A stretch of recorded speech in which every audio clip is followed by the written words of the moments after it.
예, 감사합니다. 우리 교회에서 중보기도대로 귀한 사역을 담당하고 계시는 중보대팀 기도뿐만 아니라 찬양도 잘 해주셔서 하나님께서 크게 기뻐하신 줄 압니다.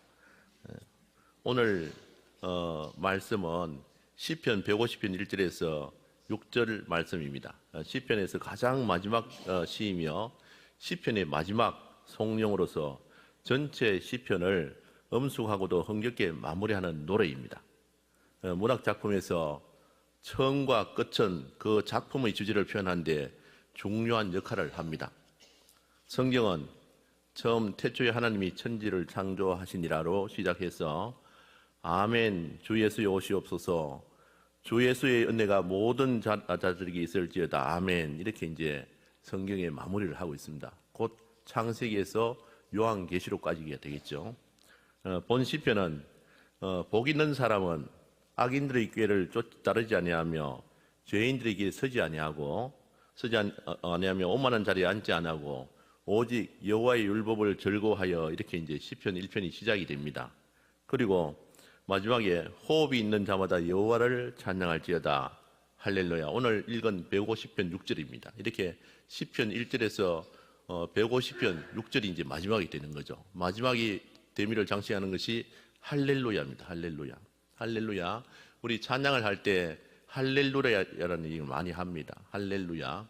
할렐이라는 이야기는 루야는 하나님을 이야기하고 할렐은 여호와를 찬양하라 이런 이야기입니다. 찬양하라 이런 이야기인데 그러니까 야는 여호와니까 여호와를 찬양하라 이게 할렐루야입니다. 그래서 처음 시작하는 것이 이제 할렐루야고 끝에 마치는 게 또 할렐루야입니다. 그래서 끝과 처음이 똑같은 그런 할렐루야를 시작하고 끝이 나는 것이 이제 16장의 특징입니다.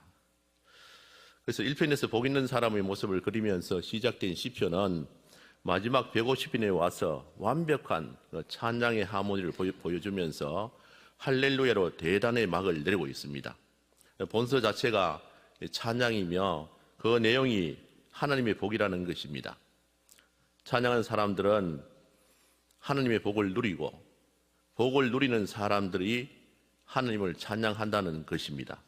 우리 기독교 예배를 살펴보면 찬송으로 시작해서 찬송으로 끝난다고 할 수가 있습니다. 예배를 드릴 때에 찬송이 빠지는 예는 없습니다. 모든 예배는 찬송이 있습니다. 그래서 기독교는 찬양의 종교요, 찬양은 기독교의 시작이며 끝이라고 할 수 있는 것입니다. 기독교는 마치 잔치집 같은 종교라서 늘 기쁘고 즐거운 찬송을 소리 높여 부릅니다. 심지어 장례식에도 찬송을 부르는 종교가 기독교입니다. 그럼 오늘의 말씀을 분석해 보면은 이 짧은 시 안에서 찬양의 핵심적인 요소인 찬양의 장소와 찬양을 드려야 할 이유, 그리고 찬양의 방법과 찬양해야 할 주체 등을 골고루 밝히고 있습니다. 1절에서 6절까지 그 내용이 다 들어있다는 것이죠. 당시의 찬양에 대한 중요성을 얘기하고 있는 매우 귀중한 말씀이라고 할 수 있습니다. 그 내용을 한번 살펴보겠습니다. 첫 번째, 찬양은 성소에서 드리는 것입니다. 이렇게 할 수 있습니다. 우리는 어디에서 찬양합니까? 이렇게 물으면은 1절에 할렐루야, 그 성소에서 하나님을 찬양하며 그 권능의 궁창에서 그를 찬양할지어다 라고 했습니다. 하나님이 계시는 곳을 성소라고 합니다. 지금 이제 교회가 되겠죠. 성소는 단순히 성전만을 뜻하는 것이 아닙니다. 하나님이 임재하시고 역사하시는 모든 장소를 의미하고 있습니다.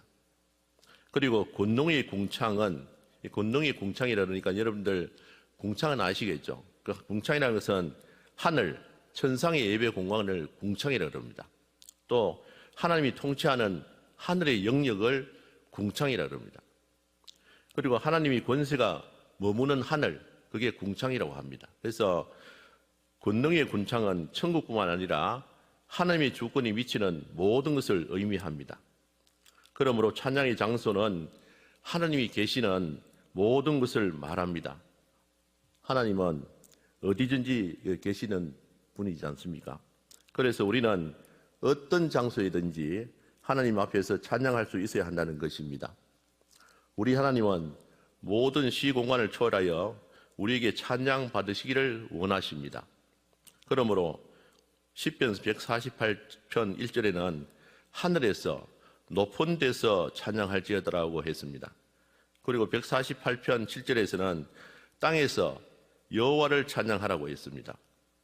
149편 1절에서는 성도의 모임 가운데서 찬양할지어다라고 했고, 여기서 성도의 모임 가운데서, 이 성도라는 이야기는 여러분이 잘 알고 계시겠지만은 다시 한번 말씀드리면은, 성도라는 것은 예수 그리스도를 우리가 모시고 있죠. 예수 그리스도를 믿고 그의 보혈로 거룩하게 된 사람들을 성도라 그럽니다.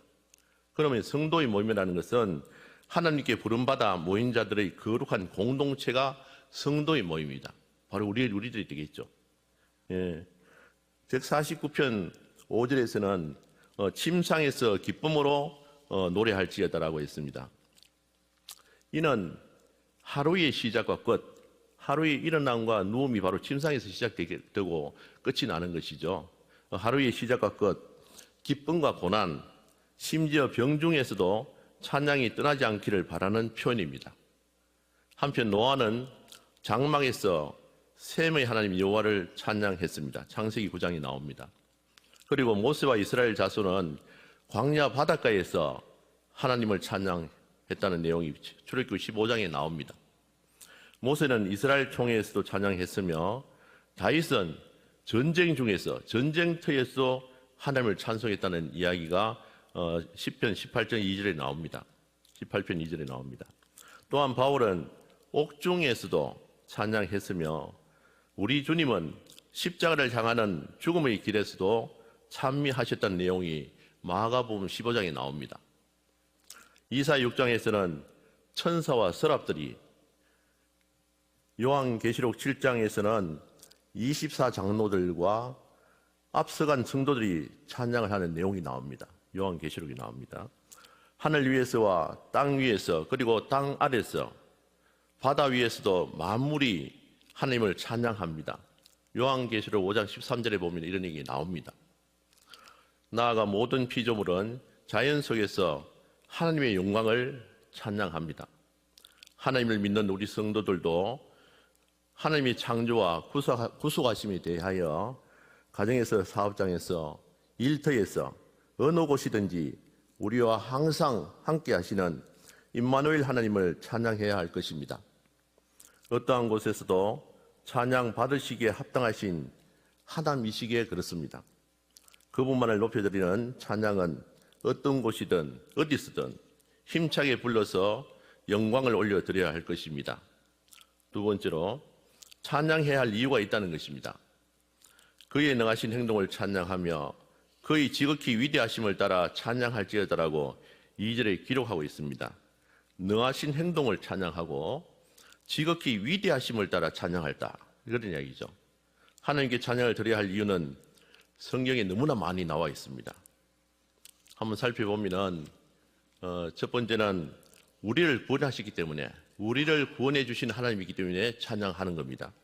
찬송하리로다 주 이스라엘의 하나님이여 그 백성을 돌아보아 속량하시며 우리를 위하여 구원의 뿔을 그 종 다윗의 집에 일으키셨으니 라고 누가복음 1장 68절에서 69절에 말씀하고 있습니다. 두 번째로 하나님의 놀라운 행하심들로 인해 찬양해야 한다는 것입니다. 즉 창조하시고 구원해 주시고 심판하시며 보존하시고 보호하시고 또 위로하시며 또한 우리들의 기도에 응답하심으로 인해 감사한 밤으로 그분을 찬양해야 한다는 것입니다. 세 번째로 하나님은 위엄이 있으시기 때문입니다. 위엄이, 우리가 소리를 질러 부를 것이며 여호와의 위엄을 말미암아 바다에서부터 크게 외치리니 이사야 24장 14절 말씀이 나옵니다. 네 번째로 하나님의 영광 때문입니다. 여호와의 도를 노래할 것은 여호와의 크심이니이다. 시편 138편 5절 말씀에 이런 이야기가 나옵니다. 다섯 번째로 하나님의 탁월성 때문입니다. 탁월성. 여호와 이름을 찬양할지어다. 그 이름이 홀로 높으시며 그의 영광이 땅과 하늘 위에 뛰어나심이로다. 시편 148편 1절에 13절 말씀이 나옵니다. 여섯 번째로 하나님은 광대하시기 때문입니다. 여호와는 위대하시니 크게 찬양할 것이라. 그의 위대하심을 청량하지 못하리로다. 시편 145편 3절 말씀이 나옵니다. 일곱 번째, 하나님의 거룩하심 때문입니다. 하나님이 거룩하시다는 얘기죠. 여호와여, 신중에 주와 같은 자가 누구이니까? 주와 같이 거룩함으로 영광스러우며 찬송할 만한 위엄이 있으며 기이한 일을 행하는 자가 누구이니까? 출애굽기 15장 11절 말씀에 기록되어 있습니다. 여덟 번째로 하나님은 지혜이시기 때문입니다. 지혜로운 하나님, 지혜를 주시는 하나님이죠. 다니엘이 말하여 이르되 영혼부터 영혼까지 하나님의 이름을 찬송할 것은 지혜와 능력이 그에게 있음이로다. 하나님께 계신다는 얘기죠. 다니엘서 2장 20절 말씀에 이런 기록이 있습니다. 아홉 번째로 하나님은 능력이시기 때문입니다. 여호와여, 주의 능력으로 높임을 받으소서. 우리가 주의 권능을 노래하고 찬송하게 하소서. 시편 21편 13절 말씀에 나옵니다. 열 번째로 하나님은 자비로우시기 때문에 그렇습니다. 자비의 하나님이시죠. 여호와를 찬송하여 이르기를 여호와께 감사하세. 그의 인자하심이 영원하도다. 역대하 20장 21절 말씀이 나옵니다. 또 11번째로 하나님은 인자하시고 성실하시기 때문에 찬양해야 한다는 것이죠. 주의 인자하심과 성실하심으로 말미암아 주의 이름에 감사하오리니 이는 주께서 주의 말씀을 주의 모든 이름보다 높게 하셨습니다. 시편 138편 2절 말씀이 나옵니다. 12번째, 하나님은 진실하기 때문입니다. 여호와여, 주는 나의 하나님이시라. 내가 주를 높이고 주의 이름을 찬송하오리니 주는 기사를 옛적의 정하신 뜻대로 성실함과 진실함으로 행하셨습니다. 이사야 25장 1절 말씀이 나오는 이야기입니다. 너무나 많이 있습니다. 그런데 이렇게 하나님께 찬양을 드려야 할 이유가 많습니다. 다시 말씀드리면은 광대하신 우주를 창조하시고 영원히 죽을 수밖에 없는 저희들을 주님께서 십자가에서 피 흘려 주심으로 저희들이 구속함을 받았습니다. 그 넓고 큰 사랑과 은혜에 감사하며 다시 오실 주님을 기다리는 성도들이 마땅히 드려야 할 것이 찬양이기 때문입니다. 세 번째로 본문에서 하나님을 찬양하는 방법이 나옵니다. 비파와 소금으로 찬양합니다. 이렇게 나오는데 찬양할 때에 여러 가지 악기로 찬양하라고 말하고 있습니다. 3절에 나팔 소리로 찬양하며 비파와 소금으로 찬양할지어다라고 했으며 4절에는 소고치며 춤추어 찬양하며 소고치고 춤추어 몸으로 춤을 추어서 이제 찬양한다는 것이죠.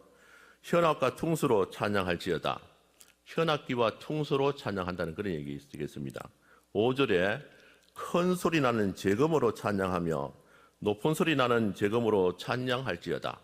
큰 소리와 높은 소리, 이게 재금으로 이루어내는 그런 악기입니다. 그래서 우리가 하나님을 찬양하는 방법으로는 크게 일반적으로 찬양대에서 하는 것을 볼 수 있는데 성악과 기악으로 나눠볼 수 있습니다.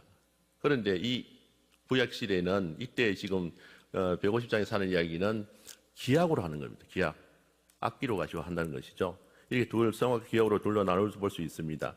성경을 보면은 악기를 동원하여 찬양한 것을 보게 됩니다. 성경에 기술된 악기는 거문고, 피리, 나팔, 북 등으로 이 모든 악기들이 예배에 사용되었습니다. 옛날에는 이것들을 오늘날 모든 악기를 대표한다고 볼 수 있겠습니다. 거문고는 현재 와서는 바이올린, 비올라, 첼로, 콘트라베이스, 하프, 만도린 등의 현악기를 말하고 있습니다.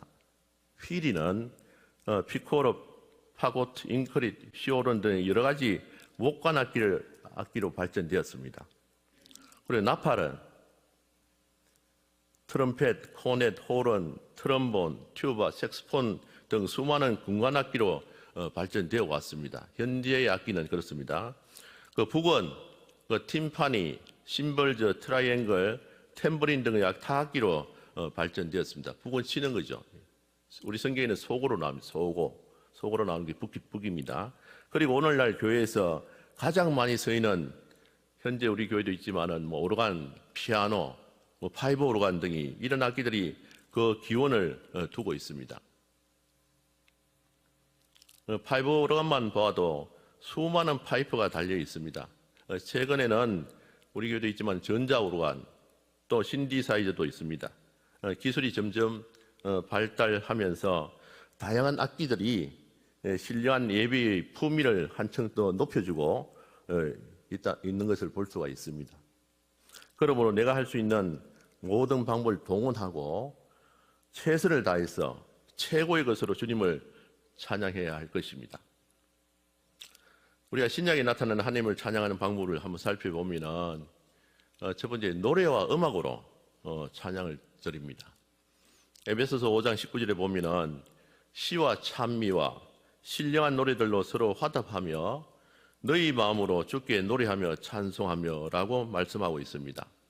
시와 찬미와 신령한 노래들로, 여러분이 찬양대가 하는 이야기, 하는 것이죠. 서로 화답하며 너희 마음으로 주께 노래하며, 마음으로 주께 노래한다는 것이죠.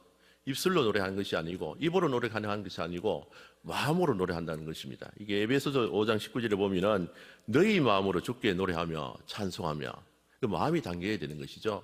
그냥 입으로서 노래하는 것이 아니라 우리의 모든 것들을 총동원해서 나의 정성과 나의 모든 것을 바쳐서 하나님께 드리는 것입니다. 찬양이라는 것은. 두 번째는 순종과 감사의 삶으로 찬양합니다. 마태복음 5장 16절에 이같이 너희 빛이 사람 앞에 비치게 하여 그들로 너희 착한 행실을 보고 하늘에 계신 너희 아버지께 영광을 돌리게 하라고 말씀하고 있습니다. 세 번째로 고난 중에 찬양합니다. 고난 중에 찬양하는 내용은 성경에 많이 있습니다만은 사도행전 16장 25절 말씀에 보면은 한밤중에 바울과 실라가 기도하고 하나님을 찬송하며 죄수들이 듣더라고 말씀하십니다. 여기 보면은 키포인트는 죄수들이 듣는다는 것이죠. 죄수들이. 바울과 실라가 그 안에서 기도하고 찬송하는 것들을 죄수들이 듣고 있어요. 바울과 실라는 복음을 전하다가 억울하게 감옥에 갇히게 되었습니다. 하지만 그들은 일절 원망하거나 두려워하지 않고 한밤중에 기도하고 하나님을 찬양했습니다. 그 순간 놀라운 일이 일어났습니다. 큰 지진이 나서 옥문이 열리고 그 모든 죄수들이 쇠사슬이 풀려졌습니다. 그때 바울은 도망갔습니까? 그렇지 않았습니다. 그 찬양은 간수의 마음까지 움직여 결국 그와 그의 가족이 예수님을 믿게 되는 놀라운 역사가 일어났습니다. 사도행전 16장 25절에서 34절에 나오는 사건입니다. 이 사건은 찬양이 단지 노래가 아니라, 단지 노래에 그치는 것이 아니라 하나님의 능력을 보여주시는 겁니다. 하나님께서 기도와 찬양을 통해서 바울과 실라에게 이런 능력을 주신 거예요, 사실. 그러니까 그 안에 있는 죄수들도 풀려나게 되고 다 그랬습니다. 그러니까 간수가 정말 죽으려고 했는데 보니까 도망가지 않고 있는 바울을 보고 뉘우치고 깨달아서 온 가족이 믿는 그런 역사가 일어났습니다. 네 번째, 호흡이 있는 자마다 찬양합니다. 6절 보시면은 마지막 절인데 찬양해야 할 주체로는 6절에 찬양해야 될 주체입니다. 주체. 6절에 호흡이 있는 자마다 여호와를 찬양할지어다라고 했습니다. 호흡이 있는 자마다. 호흡은 우리 인간만 쓰는 게 아니죠. 그래서 여기서 호흡이 있는 자는 꼭 사람만을 지칭하는 것이 아닙니다. 시편 148편에는 하늘도 찬양하라고 했고 148편 보십시오. 그러면은 하늘도 찬양하라고 했고 짐승과 모든 가축과 기는 것과 나는 새들도 찬양하라고 했습니다. 누가복음 19장 40절에 보면은 내가 너희에게 말하노니 만일 이 사람들이 잠잠하면 돌들이 소리 지르리라, 이런 이야기가 나옵니다. 이것은 말할 수 없는 우생물들 돌 말할 수 없잖아요. 그죠? 무생물들을 통해서라도 진리를 밝히고자 말하겠다는, 진리를 밝히고야 말겠다는 그 주님의 말씀입니다. 무생물들에게 다 찬양하라고 하신 것은 찬송하지 않는 우리 인간들을 향한 경고의 메시지입니다.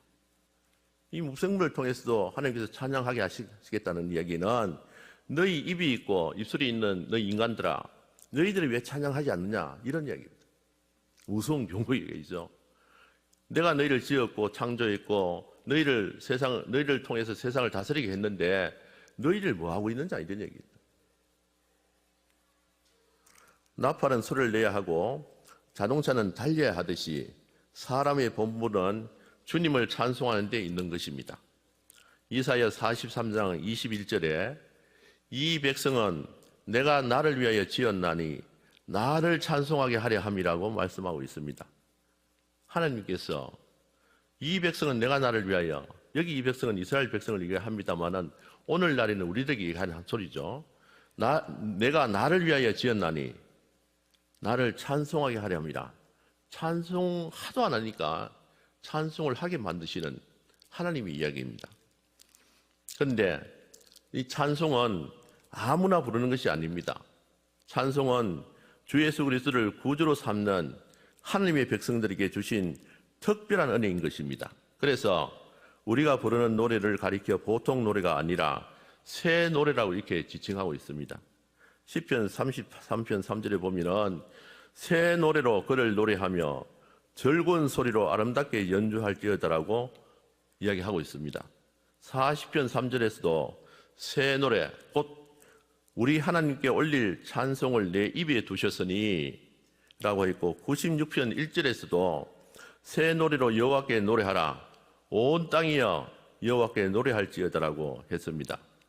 요한계시록 14장 3절에 그들이 보좌 앞과 내 생물과 장로를 앞에서 새 노래를 부르니 땅에서 속량함을 받은 14만 4천 밖에는 능히 이 노래를 배울 자가 없더라고 했습니다. 이 새 노래는 아무나 부르는 것이 아닙니다. 그러면은 죄와 행실에서 구성을 받은 우리 성도들이 부르는 노래가 바로 새 노래입니다. 우리가 부르는 노래는 세상 노래가 아닙니다. 여러분이 부르는 찬양은 세상 노래가 아닙니다. 하나님께서 새 노래를 우리 입에 주신 것입니다. 내 자유로 부른다고 생각하지만은 우리를 구원해 주신 하나님께서 우리 입에 붙여주셨다는 것이죠. 얼마나 놀라운 일입니까? 그러므로 본서는 새 노래로 찬양할지어다고 시편 149편 1절에 말씀하고 계시고, 오늘 본문에 비파와 수금으로 찬양할지어다 하고 150편 3절 말씀을 이야기하고 있습니다. 그러면 찬양을 어떻게 드려야 할까요? 성경은 찬양을 부를 때 가져야 할 자세와 마음가짐에 대해서 여러 곳에서 구체적으로 말씀하고 계십니다. 첫째, 마음과 진실함으로 찬양해야 한다, 이렇게 나옵니다. 요한복음 4장 23절 24절 말씀에 아버지께 참되게 예배하는 자들은 영과 진리로 예배할 때가 오나니 곧 이때라. 아버지께서 이렇게 예배하는 자들을 찾으시느니라. 영과 진리로 하는 예배자들, 성도를 찾고 계신다는 것이죠. 하나님께서. 그 찬양은 형식이 아니라 진실한 마음과 성령 안에서 드리는 것이 중요합니다. 거치료로 드리는 것이 아니고, 지난번 설교할 때 베드로가 거치료로 믿음 가지고 그냥 예수님 바라보면서 얼마나 당황했겠습니까? 거치료로 드리는 믿음이 아니라. 우리 찬양도 마찬가지입니다. 형식이 아니라 진실한 마음과 성령 안에서 드리는 것이 중요합니다. 둘째, 감사함으로 드려야 합니다. 시편 100편 4절에 감사함으로 그의 문에 들어가며 찬송함으로 그의 궁전에 들어가서 그에게 감사하며 그의 이름을 송축할지어다라고 말씀하고 있습니다. 찬양은 하나님께 받은 은혜에 대한 감사의 표현이라는 것이죠. 셋째, 즐거움으로 드려야 합니다. 시편 98편 4절에 온 땅이여 여호와께 즐거이 소리칠지어다, 소리내어 즐겁게 노래하며 찬송할지어다 라고 말씀하고 있습니다. 찬양은 억지로 하는 것이 아닙니다. 기쁨과 즐거움으로 해야 하는 것입니다. 넷째로, 경외함과 겸손함으로 드려야 합니다. 히브리서 12장 28절 말씀에 은혜를 받자 이로 말미암아 경건함과 두려움으로 하나님을 기쁘시게 섬길지니라고 말씀하고 있습니다. 하나님은 거룩하신 분이시기에 찬양할 때 경외하는 마음으로 드려야 한다는 것입니다. 다섯 번째, 전심으로 드려야 한다. 전심. 마음을 전체를 묶어서 드려야 된다. 그런 얘기겠죠. 시편 111편 1절에 내가 전심으로 여호와께 감사하리로다 라고 말씀하고 있습니다. 마음을 다해 온 정성을 다해 하나님을 전심으로 찬양해야 한다는 것입니다. 오늘 말씀이 주는 교훈은 하나님은 우리에게 찬양하라고 하십니다. 너희들은 여호와 하나님을 찬양하라고 명령하고 계십니다. 우리들은 주 예수 그리스도로 말미암아 구속함을 받은 사람들입니다. 구원의 감격과 기쁨으로 온 심령을 채우고 사는 사람들입니다. 그리스도인이죠. 하나님께 부를 새 노래를 가슴에 안고 사는 사람들입니다. 어느 곳에 있든지 항상 주를 찬양해야 할 것입니다. 모든 방법을 동원해서 찬양하는 우리들이 최선을 다해서 찬양하는 우리들이 되어야 되겠습니다. 기쁨으로, 즐거움으로, 온 마음과 정성을 다하여 감사함으로 찬양을 드려야 할 것입니다. 최고의 것으로 최선의 방법으로 찬양을 드려야 한다는 것이 되겠죠. 모든 만물이 소생하는 생동한 5월입니다. 푸르름이 되어가는 5월에 주님을 향하는 아름다운 찬양으로 성정 가득히 찬양의 향기로 가득 채워야 할 것입니다. 나아가서 우리의 모든 삶이 주님을 높이고 영화롭게 하며 주님과 항상 동행하는 삶을 살아가는 성도들이 다 되시기를 부탁드립니다. 네, 기도하겠습니다.